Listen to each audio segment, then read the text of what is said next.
Hello Internet, I'm the Disney Brain and welcome to the Liv and Maddie review. Last time, we talked about budding romance and coaching changes with Coach Rooney. This time, potential love interests and ghosts? Yep, that's both in here for some reason.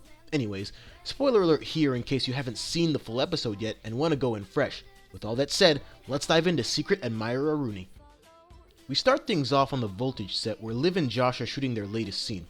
After they shoot the scene, Josh, Liv, and their director Gemma are all discussing Josh's secret crush on the one and only Maddie Rooney, which I'll get more into later.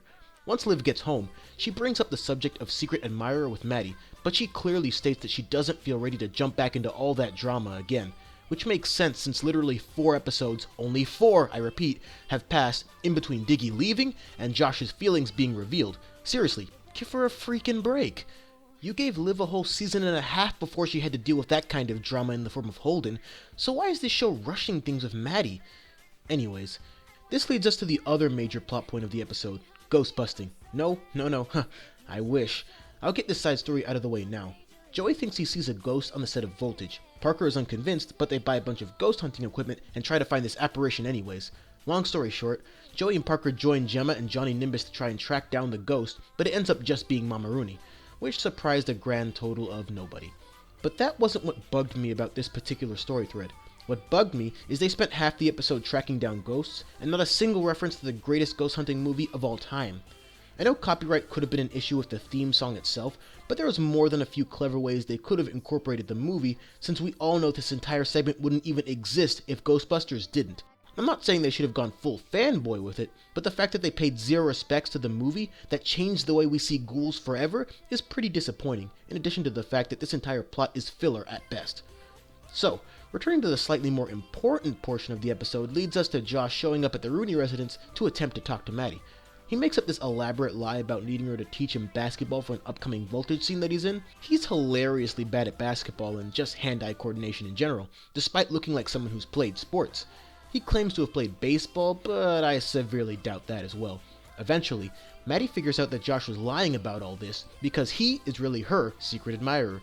Maddie decides that she wants to put a stop to all this, with Liv trying desperately to convince her that Josh is a good guy. So, Maddie decides to throw caution to the wind and keeps pretending to train him in the art of basketball. Trust me, I played basketball nearly all my life. He's gonna need a lot of work.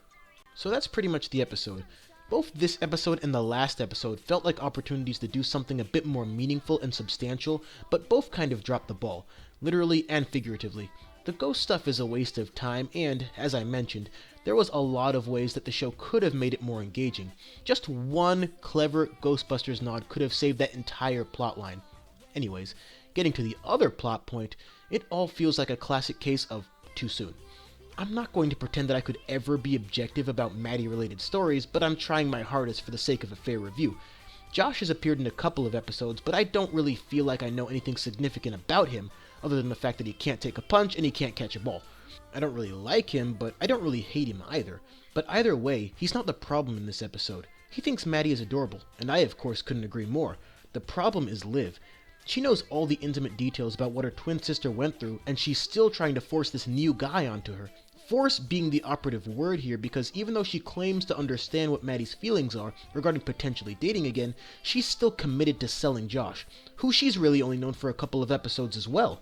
It comes off as feeling like the only reason Maddie eventually acquiesces to spending more time with Josh is because her sister really wants her to, and that's not a solid foundation by any means.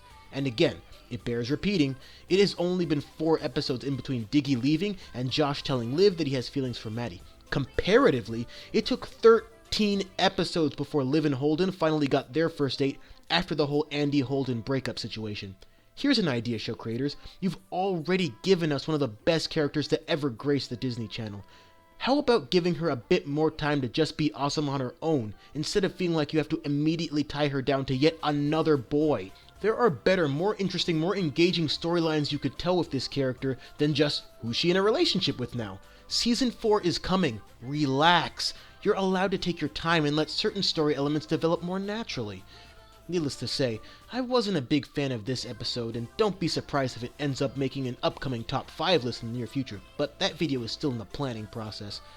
And finally, this leads to my last point about what might be to come. Diggy will eventually return from Australia, or maybe even surprise everyone by catching an early flight. If Josh is simply there to fill the third spot on the infamous love triangle that they could be setting up, no, please just no.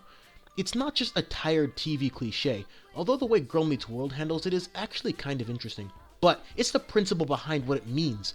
The absolute last thing anyone should want is for Liv and Maddie to devolve into Twilight, where these big burly men feel the need to bicker and fight and claw and moan and complain and fight some more just because they need this one girl in their lives.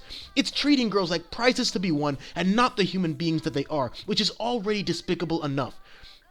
Bella is one thing, but if they do that to Maddie, who's strong and confident and spits in the face of archaic gender roles, it will be the angriest review I have ever made. Now, I'm holding on to the hope that they are smart enough to not go down this path, or, at the very least, handle a potential Josh Diggy confrontation with class and dignity. I really don't think I'm asking for too much here. Am I? Let me know what you guys think. I always appreciate the additional perspectives. Thanks for watching. If you like this video, help me out with the likes, subs, and share it all over social media. And don't forget to follow the Disney Brain on Facebook and Twitter for updates. Links down below. This week brings us the Starstruck DCOM review, and possibly the top 10 best Liv and Maddie episodes at the end of the week. I've got 5 episodes left before I've seen all of them, so hopefully it takes me less time than my last top 10 video. The next Liv and Maddie episode doesn't come out till March 13th, so a bit of a wait, but hopefully worth it. Until then... Hey man, let's play some b-ball. Got it! See, your lessons are paying off. That hurt your hand, didn't it? So much.